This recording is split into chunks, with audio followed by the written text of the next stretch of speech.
Alla tulistatud droon kukkus Jõgevamaale Põltsamaa valda.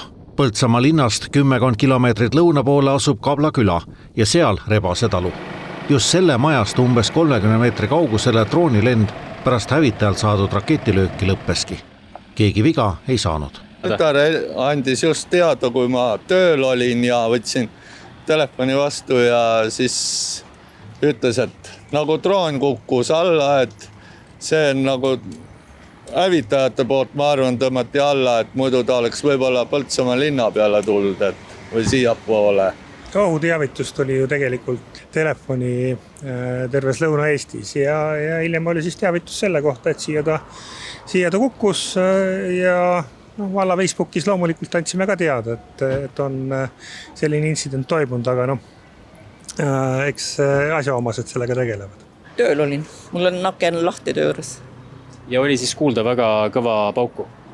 Mitte väga kõva, aga ikkagi sain aru, et see ei ole mingi tavaline pauk.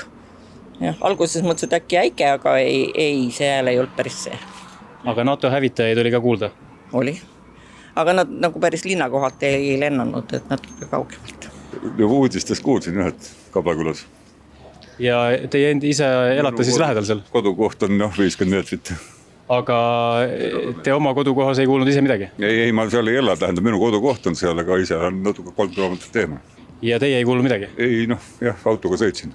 Kuidas see alla kukkus? Madalalt lendasid, aga alla tulistamist küll ei näinud. Mingit pauku ei kuulnud? Ei kuulnud.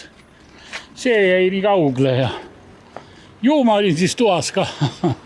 Kas selline olukord teeb teid ärevaks ka, et juba nii kodu lähedalt sellised NATO hävitajad ja drooni alla kukkumised? Paneb mõtlema, ütleme nii. Paneb küll. Kuidas on, kas selline olukord teeb nagu ärevaks ka, et siin samas kodu lähedal ikkagi tiirutavad NATO hävitajad ja tulistavad drooni alla? See on elu, ei ole midagi hullu. Kas natukene teeb ärevaks, et sellised olukorrad on Eesti riigis ja ikkagi suhteliselt elumaja lähedale kukuvad juba need droonid maha? Ei, see küll ärevaks ei tee mind, et pigem vastupidi, et kui alguses oli ju suur pahandus sellest, kui neid alla ei lastud ja nüüd siis peaks ärevaks tegema see, et nad alla lasti, et ei vastupidi, õieti tehtud.